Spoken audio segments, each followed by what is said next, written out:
Buenas tardes, jóvenes. Hoy día vamos a tratar el concepto de capital de trabajo, que es uno de los conceptos que te vas a encontrar que aparece mucho al momento de evaluar un proyecto. Y para eso hay que saber cómo calcularlo, como así también dónde ponerlo en el flujo de caja. ¿Ya? Entonces, para eso, lo primero es que vamos a partir desde un balance. Esto lo tienes que haber visto en contabilidad.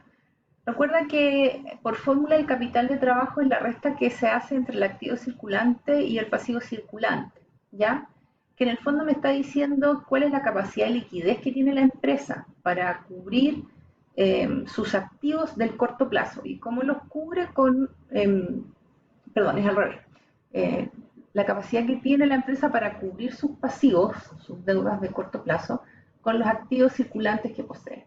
¿Y por qué es tan importante que tengamos un capital de trabajo positivo? Porque es plata que tengo en efectivo, plata que me permite cubrir mis obligaciones del día a día en una organización, y si no la tuviera, sería un dolor de cabeza para el empresario, ¿ya? Por lo tanto, es la valoración de tanto recursos monetarios como físicos que requiere un proyecto para mantenerse en funcionamiento. Entonces, la necesidad de estos recursos se origina con los desfases que hay entre los pagos de costo y los flujos de ingresos. Entonces, tú me puedes preguntar, ¿pero cómo es eso?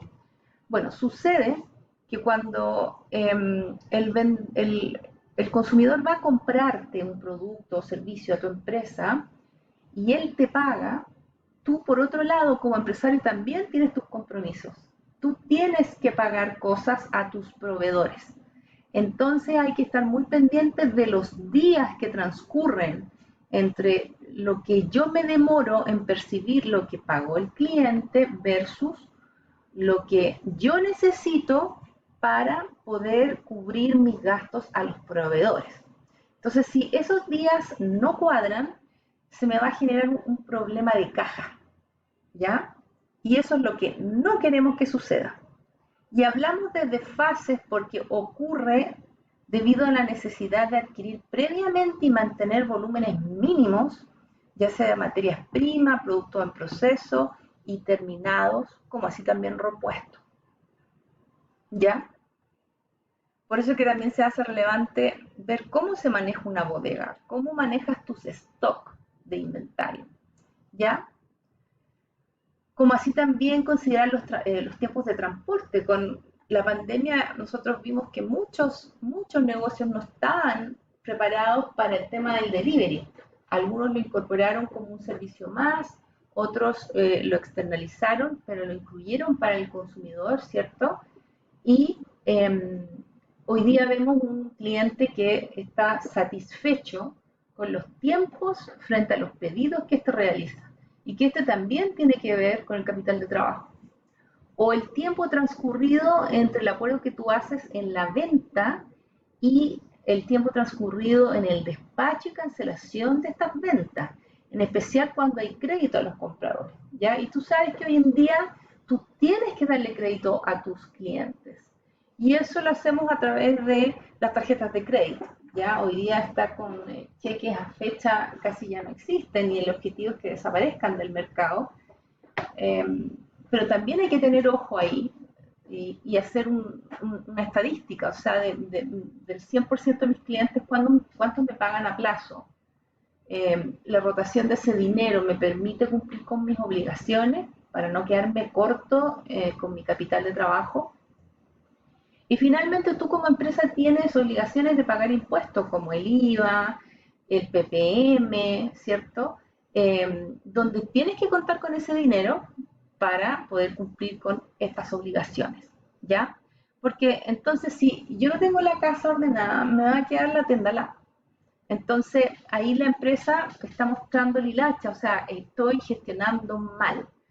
El capital de trabajo además puede ir variando entre un año y otro, dependiendo del volumen de producción, del cambio en las condiciones de financiamiento, de las compras de materias primas o las ventas, ¿ya? Si tú ves que las variaciones del capital de trabajo son significativas, entonces ahí se recomienda que el capital de trabajo lo calcules para cada año. No así cuando vemos que es un negocio que no tiene mayor variaciones en sus ingresos y costos, ¿ya? Y para eso entonces vamos a enseñarte los métodos que hay para calcularlo.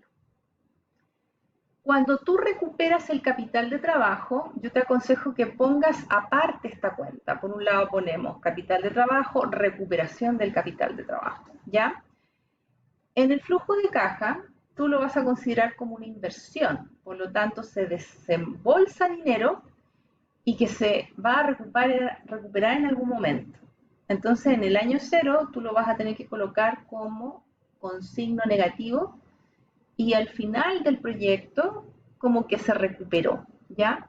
Entonces eso da la explicación de por qué en el flujo operacional nosotros estamos considerando todos los ingresos versus los costos, ¿cierto? Y se está agregando un capital adicional para financiar esos déficits transitorios. Este capital debe quedar sobrante en el balance de ingresos y costos del periodo, ¿ya? Es decir, la empresa no puede sobrevivir solo con hacer la resta de los ingresos menos los egresos, porque tú te vas a dar cuenta que en el flujo de caja también participan otras cuentas, ¿ya? Si el capital de trabajo requerido para el periodo siguiente es igual al del periodo anterior, entonces este se va a ir recuperando y reinvirtiendo sucesivamente. Si no fuesen iguales, entonces se recuperaría parcialmente una parte o se requeriría una nueva reinversión en este, ¿ya? O sea, te tiene que quedar claro que no necesariamente en un proyecto vamos a recuperar el 100% del capital de trabajo. A veces puede ser que recuperemos una parte de él o como bien lo señala acá, tengas que hacer una reinversión de capital de trabajo y que no necesariamente tiene que ser esa reinversión en el año cero, puede ser a mitad de la evaluación del proyecto. Es decir, si yo estoy hablando hace 10 años, esa reinversión de capital de trabajo puede aparecer en el año 5. ¿Ya? Nos vamos a ir con los tres métodos, pero te digo desde ya que los métodos que vamos a utilizar puede ser el método contable o el déficit acumulado máximo. ¿Ya? En el método contable, nosotros hacemos la diferencia entre activo circulante y pasivo circulante. En los enunciados puede ocurrir que te den el enunciado o que tú tengas que hacer el cálculo. Ya, ojo con confundirlo con el fondo de maniobra, porque las fórmulas se parecen, pero la diferencia del fondo de maniobra es que en vez de restar el pasivo circulante, lo hace con el pasivo de largo plazo. ¿Ya? Entonces son diferentes, no hay que confundirlo. ¿Y cómo yo lo calculo? Pues muy simple. Acá te puse un ejemplo de un flujo de caja donde hay una cuenta que dice capital de trabajo, que va en signo negativo, por eso está en rojo, y después hay otra cuenta que dice recuperación del capital de trabajo y que lo pongo al final del periodo y con signo positivo. ¿Ya? Eso es todo con respecto al método contable. Después está el periodo de fase, que es un poco más complicado porque acá interactuamos con los costos y los ingresos. Por lo tanto, yo me tengo que ir fijando eh, en el año al año, ¿ya? ¿Qué va pasando con estos periodos de desfase, ¿ya? Y por eso que tenemos que trabajar con la cantidad de días entre lo que la empresa debe pagar a sus proveedores versus los días en que yo cobro a mis clientes, ¿ya? Entonces, para eso tengo que recurrir a la cuenta de costos de ventas y determinar la cantidad de dinero que representa. ¿Ya? Entonces, me permite conocer días de desfase del capital de trabajo. Acá yo te voy a mostrar un esquema en la cual salen los momentos que se hacen relevantes para calcular tu capital de trabajo. ¿Ya? Las compras, porque tú como empresario tienes que comprarle a tu proveedor. Las ventas, porque tus clientes te van a comprar y te van a pagar. Pero estos pagos hay que tener ojo para saber cómo me pagan, ¿ya? Porque en algún momento la empresa tiene que hacer cobro de estos pagos, que puede ser en efectivo o a crédito. Entonces yo para calcular el ciclo de conversión de efectivo, tengo que considerar en primer lugar el PPI, que es el periodo promedio de inventarios.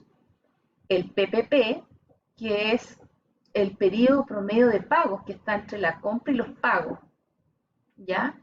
Y también el PPC, que está entre las ventas y los cobros, que se refiere al periodo promedio de cobro. Entonces, si yo sumo el PPC más el PPI y le resto el PPP, puedo determinar el ciclo de conversión de efectivo, ¿ya? Que como resultado te van a dar cantidad de días. Ahora, si tú quieres calcular en montos, bueno, es simple. Tú tomas los activos circulantes, ve el detalle de la caja, las cuentas por cobrar y el inventario, y ve el detalle del pasivo circulante, que en este caso podría ser solo la cuenta de cuentas por pagar, ¿ya? Entonces, haces la diferencia y ves el dinero que representa esa diferencia por mes, por año, eh, y mirando siempre los días que representa cada uno de estos indicadores, ¿ya? Porque la conversión de efectivo puede ser que no sea la adecuada, es decir, que yo no recupero la cantidad de dinero en los tiempos que yo lo necesito versus los tiempos que yo les doy de pago a mis clientes, ¿bien? Y el último, que es el método del déficit acumulado máximo, es donde tú calculas para cada mes los flujos de ingresos y egresos proyectados. Entonces tú determinas su cuantía equivalente al déficit acumulado máximo, ¿ya? Considera las estacionalidades. ¿A qué se refiere esto? Cuando la empresa tiene claro cuáles son los meses donde vende más o vende menos, este método puede ser considerado el óptimo para utilizar. Entonces vamos a ver un ejercicio que lo vamos a dejar en una grabación para que tú entiendas cómo yo tengo que calcular eh, el capital de trabajo utilizando el método del déficit acumulado máximo.